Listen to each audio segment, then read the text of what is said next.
Hey everybody, it's Millie with Crafting in My PJs. Welcome to my channel. All right, today's video is about a challenge, a junk journal challenge that has been put out by Terrace. Please check out her YouTube channel. She does some amazing junk journal type crafts. She's wonderfully talented. And she has proposed this Dollar Tree Junk Journal Challenge. I will have the link to the introductory video for that in the description below. So please go to it. And so with this Dollar Tree Junk Journal Challenge, basically she's challenging her viewers, whoever wants to participate, into going to Dollar Tree and spending no more than $20 and getting items in order to make a junk journal. One of the things she talked about was trying to be creative, trying to maybe go out of your comfort zone and maybe try some things that you hadn't tried before. Great for a beginner, but also great for a vintage junk journal maker as well. I think I'm still more in the beginner category, maybe moving to maybe an intermediate, but I thought it would be fun because I have not tried very many different things. I kind of have a little groove that I follow, and I don't really change it up too much. So I think in this video, this challenge, I will be changing some things up. So I'll be, trying out some new things. All right, so there are some rules. It's all very open though. She's not super duper strict, but there are some rules, and she goes over these in her video, the one that I'm going to link in the description below. So first off, it's $20. She says if you go over a touch, and a touch, then it's okay. So what I did was I figured 16 items. If they're $1.25, that was $20. I didn't count my tax, so I didn't do tax. Do not count things, supplies, tools. There you go. That's really the word. I think that's the big word. You do not need to count the tools that you have at home. So you don't need to count glue or scissors or punches. If you have a sewing machine, you don't need to count the sewing machine if you sew some things. So the tools are your basic supplies. You don't have to count. So basically the instructions are you buy all of your items from Dollar Tree to make a journal. It can be any theme or style, any size. It can be one signature. It can be more than one signature. It can be a folio. It can be a travel journal. It can be whatever you want it to be. There's no parameters there. You just need to get creative with it. So it starts on March 1st. And I think she didn't say it in the video I'm linking, but I heard it in another video, is that it will go through to the 15th. You can share your journals on YouTube or Instagram, and you can use the hashtag #PaperTerraceDTJJ. There will be giveaways and everything, but you're going to have to go look at Paper Terrace's videos to find out how and what they are. You don't have to post anything too. If you don't want to put it on Instagram, you just want to follow along to have fun, she's going to be doing videos along the way to show her process so that you can see maybe some different or new ways of doing things. All right, so that's all I know. Those are my notes. I'm going to put those on the side, and I wanted to show you my Dollar Tree haul. So I did go to Dollar Tree. I have to say, I have a lot of Dollar Trees in my area, but I really only had the energy to go to one today. We have been sick in this house, and so I have not been good about doing a lot of Dollar Tree hopping lately. But I went to one Dollar Tree and it was really not stocked well. And I should have gone to another one, but I didn't. So I figured out really quickly that I needed to have some sort of theme for my junk journal so that things kind of ran cohesively. So what colors did I want to do? What did I want it to be? Flowers, botanical? Did I want it to be animals, nature? Did I want it to be really vintage looking? Did I care about that? So that was the first thing I figured out. I picked up a bunch of stuff. I went and put away a bunch of stuff. All in all, I ended up with 15 items because I figured that I had actually 14 items.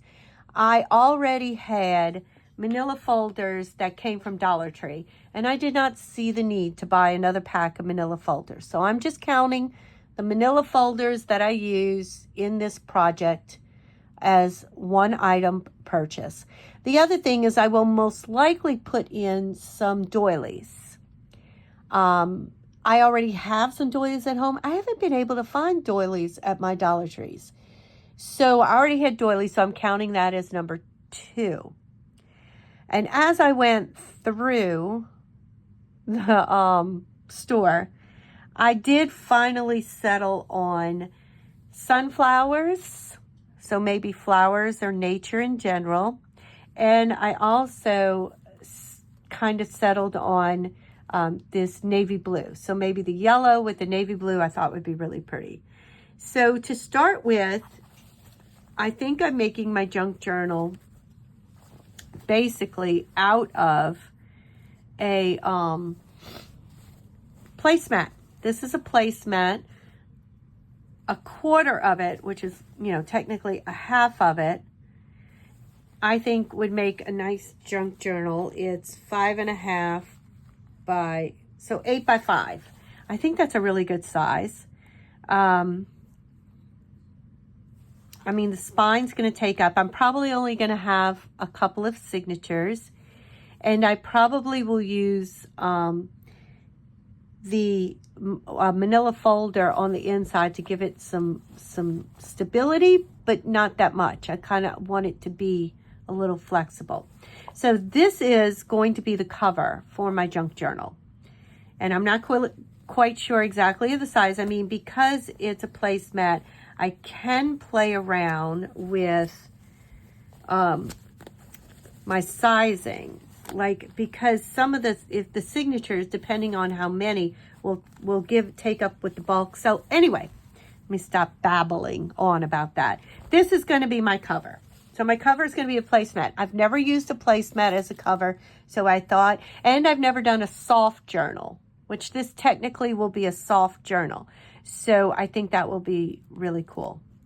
In addition to this navy blue circular kind of flowery look to me pattern, and it's a white background, I'm also adding in the sunflower. So I did find some sunflower fabric, and I will probably use this as ruffles and things on the edges.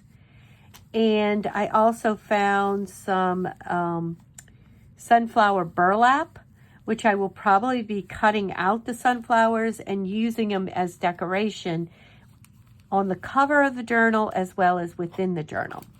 So that's 3 right there. Now for the pages of my, 4 if you count my my manila folders, which not only will be part of the cover of my journal, but it will also be tags and probably pockets. So for papers on the inside of my junk journal, I chose a drawing pad. It has 30 sheets. And it's white. I am not coffee dyeing anything. I already have a stack of coffee dyed paper. But I always use coffee dyed paper. So I think I want to go with just white. I want to be bright and white in this journal. I want to do something different.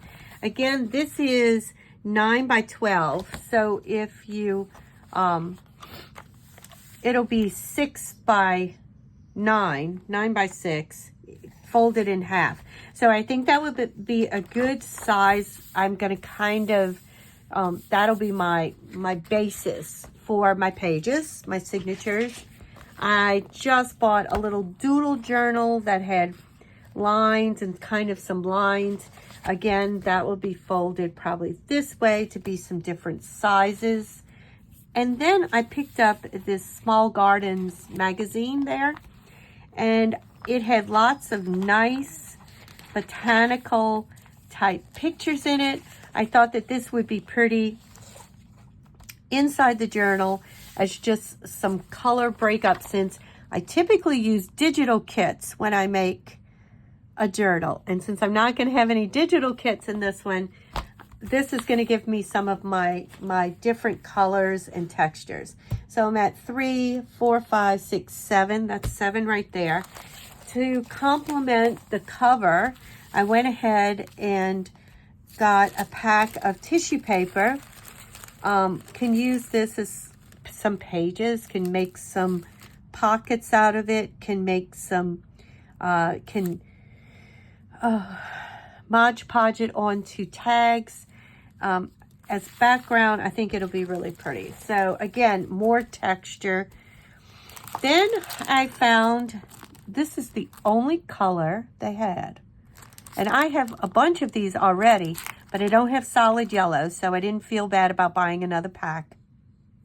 And it complements the sunflowers as well as the navy blue. It's just little gift sacks, can be folded in half, can be used in different ways inside the junk journal. So those are all parts of the insides of the junk journal. And some of that I'll be using as decoration as well. So my decoration is going to have to come from my fabric and the things I already, like this magazine and things I have that I can cut out of. All right, so another thing at Dollar Tree that's really cool, and Jessica from Paper Terrace mentioned this, and this is a technique I have used already, is that you can get these with sentiments on it, like thank you and whatever. And it's 6 note cards with 6 envelopes for $1.25. So I got a plain set, and the green I thought went well. Like, it brings out the green in the fabric. And so these can be cut and made into tags. The envelopes can be used in different parts of the book. The white part of the folder of the card can be made into other things. So I thought this is so versatile, just these blank note cards. All right, this is a pack of vellum paper, butterflies. I kind of think, well, I had some different colors. Again, I've used this before. I've made little pockets with them. So this is for my Peter Pan junk journal that I'm working on. But so I probably will do some of the same with this. Then I did find a pack of sunflowers, these 3D sunflowers. They're not the prettiest. I see some flaws, but I thought, why not? I could even rip them apart and put a different center, like a button or something. Oh, I don't have buttons. I didn't buy buttons. I mean, I have tons of buttons, but I didn't buy buttons part of the challenge, so I can't use that. But I'll figure it out. I'll use that. I figured that would be great. I only picked up 1 pack of stickers, just 1. And I went ahead and I got this window. I actually had bought these. This is not for the challenge, but I'm going to make lanterns out of that for Tinkerbell in my Peter Pan journal. I liked this one because it had a lot of flowers on it. It's got a great background. It has some other pieces I can cut out and use as different decorations in the book. It's not sunflowers, but it's got a lot of yellow in it, and it'll be pretty. So that was the only set of stickers I bought. I'm really going to have to get creative about using this magazine and the material and stuff as part of my decorations. Oh, and stamps. I can use stamps. I can use stencils. I didn't have to buy those. I can use, and I have plenty of stamps. Well, I don't have plenty, but I have some stamps. I've got lots of flower stamps. So I've got stamps and stencils and ink I can use all of that. That'll be great. Okay, and so then I figured some lace. I needed some sort of ribbon. So they did have a sunflower ribbon. That was luck, just pure luck. And then I did pick up this crocheted lace. Now, if I had to change anything, it would be the crocheted lace. I would really like my crocheted lace to be white, since the basis of all of my supplies are white. But they didn't have white, and so if I happen to see white, or if I have some here, I might already have some and I can swap it. All right, so let's count. I have 1, 2, 3, 4, 5, 6, 7, 8, 9, 10, 11, 12, 13, 14, 15, and then the doilies make 16. There's my 16 items. So wish me luck. And if you feel like crafting along, that would be so much fun. I will do my next video. We'll be making the signatures. More or less, I think I'm going to do the signatures, at least get that together before I start on the cover. Then I'll have another video out with the cover, and then maybe another video where I decorate tags, and then I'll give you a last video where I put everything together, and we'll see what happens. All right, guys, that's it. I hope you have a wonderful day, and I will see you on the next video. Bye.